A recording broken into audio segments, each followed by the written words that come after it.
العالمين والصلاة والسلام على سيد المرسلين أما بعد فأعوذ بالله من الشيطان الرجيم بسم الله الرحمن الرحيم میرے ساتھ مل کر پڑھیں الصلاۃ والسلام علیک یا رسول اللہ الصلاۃ والسلام علیک یا رسول اللہ وعلی آلک واصحابک یا حبیب اللہ وعلی آلک واصحابک یا حبیب اللہ الصلاۃ والسلام علیک یا نبی اللہ الصلاۃ والسلام علیک یا نبی اللہ وعلی آلک واصحابک یا نور اللہ وعلی آلک واصحابک یا نور اللہ نویت سنت الاعتکاف نویت سنت الاعتکاف فرمائے مصطفیٰ صلی اللہ تعالیٰ علیہ وسلم نے حدیث کا مفہوم ہے کہ جو مجھ پر روزانہ 50 مرتبہ درود پاک پڑھے تو کل قیامت کے دن میں اس کے ساتھ مصافحہ کرنے میں ہاتھ ملاؤں گا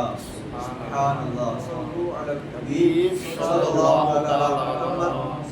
تعالیٰ علیہ وسلم تفسیر سننے سے پہلے اچھی نیتیں فرما لیں مثلا نیت کیجئے کہ اللہ و رسول عز و جل و صلی اللہ تعالی وسلم کی رضا کے لیے تفسیر سنیں گے انشاءاللہ کریم اسی طرح نیت کیجئے کہ اتنے دن سیکھنے اس پر عمل کرنے اسے توجہ کے ساتھ سننے اسے دوسروں تک پہنچانے کی بھی کوشش کریں گے انشاءاللہ کریم آج ہم انشاءاللہ کریم پارہ 1 سورہ بقرہ آیت نمبر 23 24 اور 25 تین آیتوں کی تلاوت ترجمہ اور تفسیر سننے کی سعادت حاصل کریں گے انشاءاللہ اعوذ باللہ من الشیطان الرجیم بسم اللہ الرحمن الرحیم وَإِن كُنتُمْ فِي رَيْبٍ مِّمَّا نَزَّلْنَا عَلَىٰ عَبْدِنَا فَأْتُوا بِسُورَةٍ مِّن مِّثْلِهِ وَادْعُوا شُهَدَاءَكُم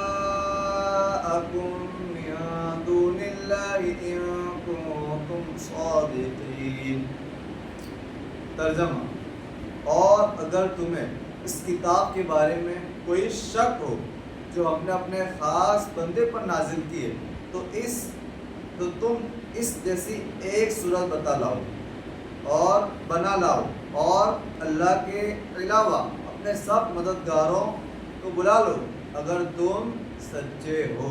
اس کی تفسیر یہ ہے فرمایا کہ اگر تمہیں اس قرآن کے کلام الہی ہونے کے بارے میں شک ہے جو ہم نے اپنے خاص بندے محمد صلی اللہ تعالی علیہ وسلم پر نازل فرمایا اور تم اس بات میں سچے ہو کہ قرآن نبی پاک صلی اللہ تعالی علیہ وسلم نے اپنے طرف سے بنا لیا ہے تو تم فصاحت و بلاغت حسن ترتیب غیب کی خبریں دینے اور دیگر امور میں اس قرآن جیسی ایک صورت بنا کر دکھا دو اور اللہ تعالیٰ کے سوا اپنے تمام مددگاروں کو بھی بلا لو تاکہ اس کام میں وہ تمہاری مدد کرے کیونکہ تم عربی ہو اور فصاحت و بلاغت میں تمہارا کوئی ثانی نہیں یعنی کوئی دوسرا تمہارے جیسا نہیں تمہارا کوئی ثانی نہیں تو تمہاری نظر میں یہ کام مشکل نہ ہوگا۔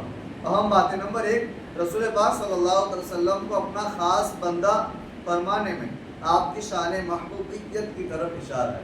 اللہ خود فرما رہا ہے کہ ہم نے ہمارے محبوب کی طرف قرآن اتارا۔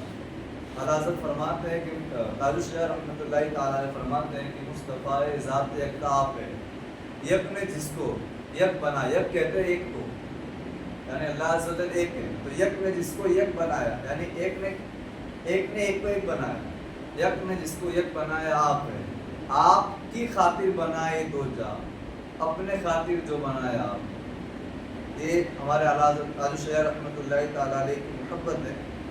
آگے فرماتے ہیں نمبر 2 اس آیت میں دیا گیا چیلنج قیامت تک کے لیے تمام انسانوں کے لیے بھی آج بھی جو لوگ قرآن کے کلام الہی یعنی اللہ پاک کے کلام ہونے کے منکر ہیں یعنی نہیں مانتے انہیں بھی یہ چیلنج ہے کہ پورا قرآن تو کیا ایک اس جیسی ایک صورت ہی بنا کر دکھا دے۔ آگے اللہ عز و جل ارشاد فرماتا ہے فَإِن لَّمْ تَفْعَلُوا وَلَا تَفْعَلُوا فَاتَّقُوا النَّارَ الَّتِي وَقُودُهَا النَّاسُ وَالْحِجَارَةُ أُعِدَّتْ لِلْكَافِرِينَ. فرمایا ترجمہ اس کا یہ ہے، پھر اگر تم یہ نہ کر سکو اور تم ہرگز نہ کر سکو گے تو اس آگ سے ڈرو جس کا ایندھن آدمی اور پتھر ہے، وہ کافروں کے لیے تیار کی گئی ہے. اس کی تفسیر یہ ہے، اس آیت میں واضح طور پر بتایا گیا ہے کہ جنہوں نے قرآن جیسی صورت بنا کر دکھانے کا چیلنج کیا گیا، وہ اسے کسی صورت پورا نہ کر سکیں گے، اور جب وہ قرآن جیسا کلام بنا ہی نہیں سکیں گے تو قرآن کے کتاب الہی ہونے پر ایمان لائے اور جہنم کی اس آگ سے ڈرے جس کا ایندھن آدمی اور پتھر اور وہ کافروں کے لیے تیار کی گئی ہے. عام بات ہے. نمبر 1، آدمی اور پتھر جہنم کا ایندھن. یا آدمی سے مراد کافر آدمی اور پتھر وہ بت مراد ہے جنہیں کفار پوجتے ہیں. نمبر 2، پتھروں کو بھی جہنم میں جانا سزا پانے کے لیے نہیں بلکہ اپنے پجاریوں کو سزا دینے کے لیے ہوگا. یعنی یوں کہہ رہے ہیں کہ جو پتھر ہوں گے جن کو غیر مسلم لوگ پوجتے ہیں تو وہ بھی جہنم میں جائیں گے، لیکن ان کا جو جہنم میں جانا ہوگا وہ سزا کے لیے نہیں ہوگا، بلکہ اس لیے ہوگا تاکہ جو لوگ جہنم میں جائیں گے کافی لوگ یہ دیکھیں گے کہ ہم جن کو پوجتے رہے وہ بھی جہنم. اسی طرح جو فرشتے ہوگی وہ بھی جہنم میں ہوں گے. جہنم میں وہ اس کے کیا مراد ہے؟ فرشتے جو اللہ کے فرشتے ہوں گے وہ تو جہنم میں بے شک جا ہی نہیں سکتے.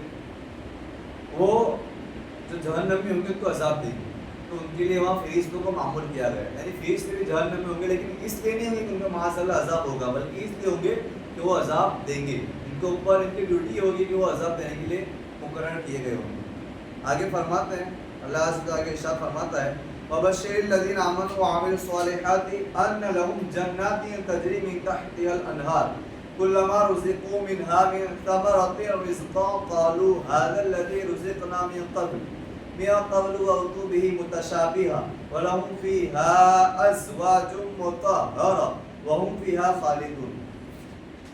اس کا ترجمہ یہ ہے ان لوگوں کو خوشخبری دو جو ایمان لائے اور انہوں نے اچھے عمل کیے کہ ان کے لیے ایسے باغات ہیں جن کے نیچے نہریں بہہ رہی ہیں.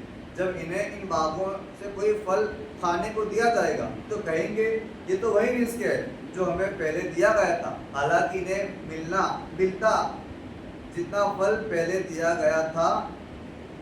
اور ان جنتیوں کے لیے ان باغوں میں پاکیزہ بیویاں ہوگی اور وہ ان باغوں میں ہمیشہ رہیں گے. یعنی جو جنت ہوگی وہ ایسا نہیں ہوگی کہ کہیں دنیا ہے عارضی طور پر بندہ 70 سال 80 سال کے اندر زیادہ تر یہی دیکھا گیا ہے انتقال کر جاتا ہے، لیکن جو جنت ہوگی مومن کے لیے ہمیشہ کے لیے ہوگی.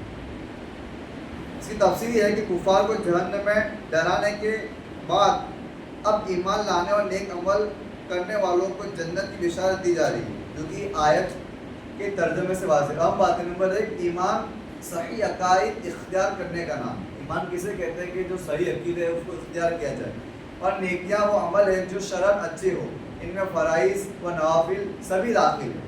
نیز یہاں ایمان اور عمل کا جدا جدا ذکر ہوا، جس سے ظاہر ہے کہ عمل ایمان کا حصہ نہیں. جو عمل ہوتا ہے وہ ایمان کا حصہ نہیں. یعنی عمل تو غیر مسلم بھی کرتے ہیں، غیر مسلم اچھے کام نہیں کرتے.